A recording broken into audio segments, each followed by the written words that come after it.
Hey YouTube, I'm kind of at my quarantine location. I took a bunch of these bearings apart just because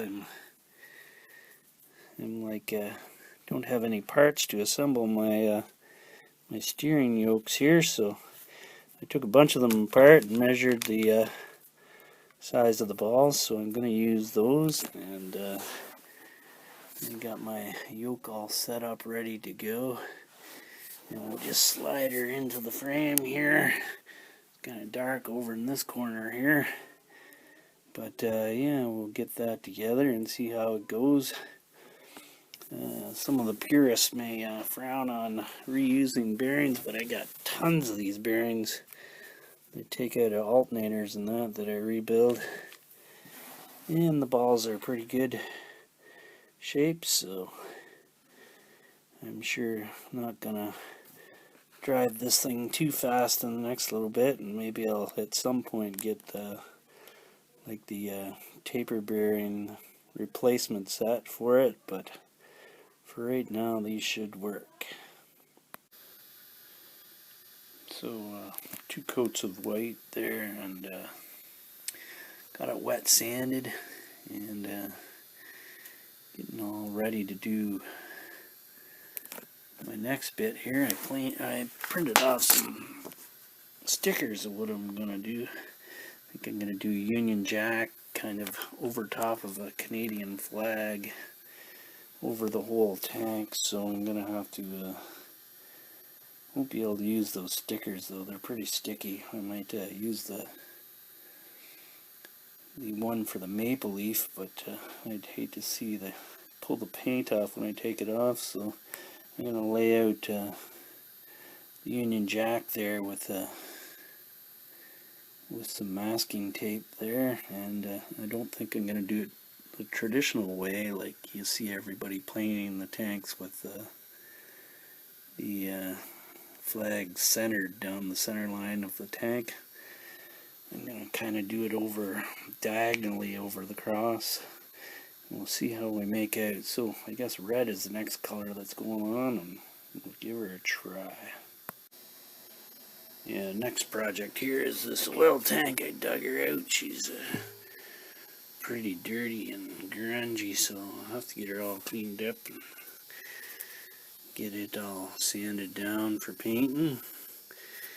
And yeah, I think I'll use this oil tank. This oil tank will bolt right onto the frame there, and it's supposed to like have these little locating dimples there that you put on some rubber grommets there on a bracket, but the bracket on the frame's been cut off, so I'll have to make something that I can put those rubbers on, and then you kind of pinch it in between. There's another dimple there. Pinch it in between and then bolt it up to the frame there.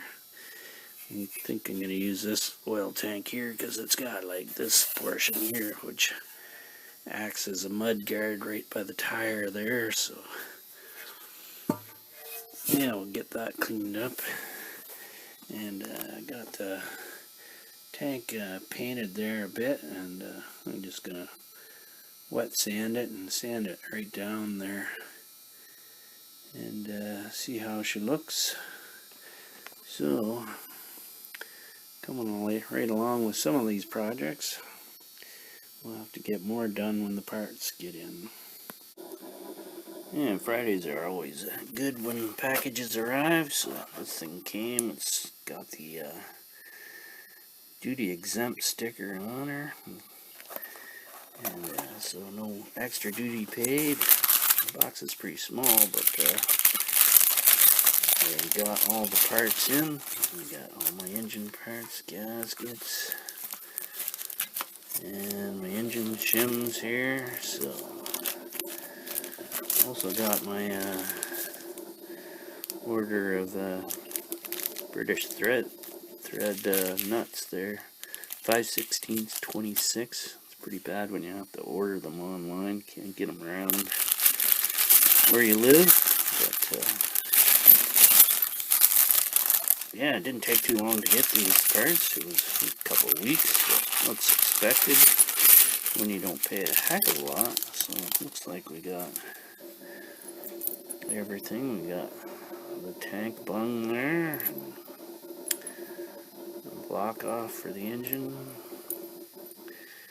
There was a couple of things backwards, so I will probably, I don't remember ordering a seal, but I got one anyway. We'll have to look into that and see what all I ordered. And yeah, be able to do some work this weekend. That's always a good thing. Yeah, so the bearing I took apart was a 6202. Not all the balls in 6202s are 1/4 inch, but you have to measure them all. But basically, most of them are, in those ones anyway. And I got the steering back together there. I just reused the old races and found some balls for free, basically. So the money I saved on getting new bearings, you see the bearings anywhere from 50 to like 75, probably $100 by the time you pay shipping to get them. And who knows where the bearings are made. I mean, like 50-year-old steel works pretty good. So anyway, I found out basically the steering stop is on the steering dampener. So I'm gonna have to, money I saved on the bearings, I'm gonna have to spend on a steering dampener. So yeah, it connects to the bottom there, and it is the steering stop hits right there. So all those pieces, I'll have to, I can order all the pieces new, probably for about the same price as I can get a used one off of eBay. So I just have to do some pencil work and figure out which is cheaper. Maybe I'll buy some of the parts online and at eBay, and some of them from a supplier new. So get some more together here and get her happening.